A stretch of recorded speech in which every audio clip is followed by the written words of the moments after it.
wagons, NFL bandwagons to hop on in 2024. Gennaro Felice, one of their editors. And the Texans make this cut as well. Texans are making the cut on a lot of these offseason lists, man. A lot of people are excited about I can't wait for the schedule release.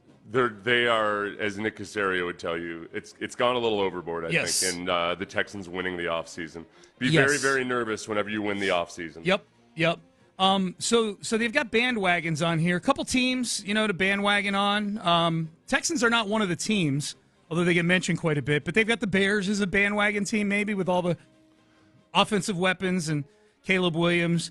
The Bills, they say don't jump off the Bills bandwagon yet. As far as individuals go, though, they've got Anthony Richardson in here. Maybe get on that bandwagon. Bandwagon is sort of a thing you're getting on before everybody else is getting aboard. Yeah. And the one Texan element in this article, Nico Collins. Get on the Nico Collins bandwagon, they're saying. Does Nico Collins have a bandwagon? This is what they say. Stephon Diggs is the fun new toy in Houston's receiving corps, but I believe he'll complement Collins in the Texans' aerial attack. Okay, now that gets interesting. Stephon Diggs, complimentary piece. That has not gone well in the past. Right. Yeah. Well, yeah, they'll all complement each other. That's yeah. I'm just taking it completely at face value. You're thinking about, okay, through Stephon Diggs' eyes, what's gonna cause a cryptic tweet? Yeah. Please, writers, don't drive a wedge between Nico Collins and Steph Diggs for before anything even begins. We don't need that. With better quarterback play and health, Nico experienced and better health than he experienced his first two NFL seasons. Nico Collins broke out in year 3, catching 8 balls for 1,300 yards, a healthy 16.2 yards per catch, and I think that's big. The catch and run, the explosiveness, 8 touchdowns. PFF grading isn't a perfect measurement. I like that they give that caveat. Yeah. But it's a helpful tool for contextualizing individual performance in a team sport. Check out this past season's top 13 receivers according to Pro Football Focus. And he lists them here. Number 1, Tyreek Hill. Number 2, Brandon Ayuk. Those both match the eye test. Number 3, Nico Collins.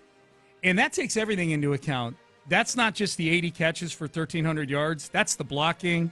That's the getting open, on plays where you don't see the ball. Like Nico, number 3 on the PFF rankings. I think that that's all valid. Like, again, take it with a grain of salt. PFF grades, usually people use them when it suits whichever argument they're making. I do think that one way I like to use the grades from PFF is to look out and they're bad for comparing individuals, like one individual to another, because it doesn't take into account scheme and all that. But I think it is evidence when one guy's grades improve over his previous grades or what have you. Yep. It's generally because he's actually played better. And in this system, it's been perfect for Nico Collins. There's 2 things that excite me about Nico Collins where I don't think it's just gold dust or fairy dust from last year or some kind of an illusion. Was, he stayed healthy, but it wasn't by random chance. He talks about how he changed his routine. He understood better how he needs to treat his body off the field as well as on and all of that. So I think just like when Carlos Correa started staying healthy because he had started a daily routine to take care of his back, I think Nico Collins has crossed that barrier into taking care of his body like a veteran. The other, if I had to choose one stat that really makes me excited and can work in any scheme, but especially this one, it's that he led the NFL in broken tackles after the reception.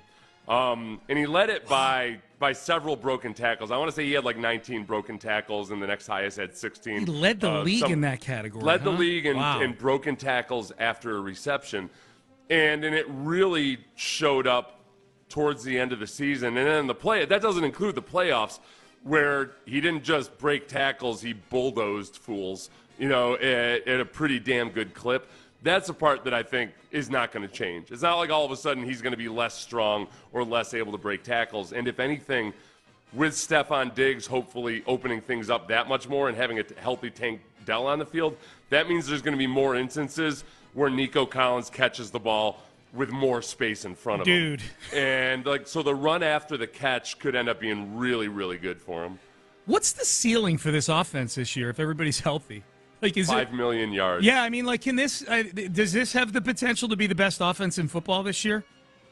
Oh, yeah. I think it does. Now, it doesn't slam dunk guarantee it, obviously. Of course not. But I think you have the pieces in place. Whereas last year, obviously, going into the season, everything was a wild card. You didn't know what Tank Dell was going to be. I was watching Tank Dell during training camp, and I was getting excited at times, but then I was also getting kind of nervous that there were times early in training camp where he was getting shoved to the ground at the snap. Yep.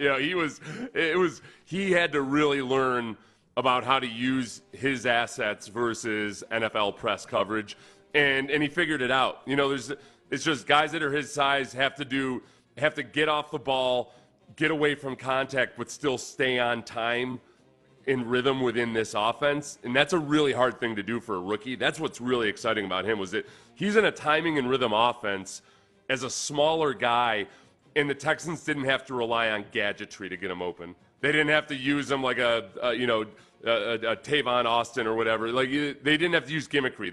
They ran him in the offense, and it worked. I guess if we're looking, if there's an Achilles heel in this offense, it's still the interior of the offensive line, I guess. Right? I mean, there's very few areas of this offense now where they're not trotting out, at worst, an above-average NFL football player. I think the big test is, all right, let's think about that Ravens game. The Ravens game in the playoffs was a very clear indication of that team that was on the field going against the Ravens, admittedly with no Tank Dell, but that team was not ready to push on into the playoffs. That team wasn't going to, I don't think it would have gone much different against the Chiefs if they had played the Chiefs. So how are they different now than on that game? Obviously the wide receiver group as it stands right now, assuming Tank Dell, can't believe I'm saying this, recovers from his gunshot wound in time for the season, that's much better. I think your offensive tackle position might be, Titus Howard is better when he's at his best at right tackle than George Fant. Sure. And I know people don't want to believe that because he's so bad at left guard, but right. I think you're better off there. But the interior offensive line was a real headache and a real problem against the Ravens, and right now you can't feel that much better about it. Yeah. I mean, you can be optimistic about it, but you can't reasonably look at it and say, oh, yeah, they're much better right now than they were in that Ravens game. Do you think – I'm with you on Titus. Like, he's just – he better be a better right tackle than George Fant. They're paying him $18 million a year. Do you think athletically, like, he's a better fit for what the Texans like to do offense? Because we've not seen him in this offense really playing right tackle at all. Like, right. Do you think his makeup – is better suited for what the Texans like to do than maybe even the offense he was drafted into back in 2019? Like, is he a better fit for this West Coast stuff? No, I don't think it's. I think he's fine in any scheme at right tackle. Yeah. It's because he's athletic, but he also is big and can play. Like, he can handle power, he can handle speed. He's good out in open space. Like, so he fits into this offense really well. The biggest thing with Titus Howard really is that. People always make the mistake of thinking, well, because it's harder to find good offensive tackles, and those guys tend to be more athletic. A lot of people assume that it's no big deal to move down to guard, but the analogy I always use is it's like Will Anderson going down to play nose tackle. Yep. Like, no. Yeah, Will Anderson is a more valuable commodity as a defensive end. He's a better athlete than any nose tackle, but he's not built to play nose tackle. Titus Howard, you might look at him physically and say, oh, yeah, he's built to play guard. He doesn't have the type of game that you need to play guard. Like, you got to be a little bit of a barroom brawler to play guard, and that's not Titus Howard's game. My layman's take on that, just from somebody who's never played offensive line and just observes, is there's clutter everywhere. It's a different kind of clutter in the interior than it is on the outside. Yeah, it's a knife fight versus a sword fight, And, look, I'm no knife fighting expert yet, but I've got some people who've wronged me, Sean, and I want to get in. I want to be able to look him in the eye when they get their comeuppance. I'm familiar with at least part of this list. Oh yeah. No, I'm just joking. Seth doesn't have a list. I need to feel the blood on my hands, Sean. That's right. When these people go down. Yes. So he's more of a sword fighter than a knife fighter. Yep. Would you pay Nico Collins 3 years, $25 million?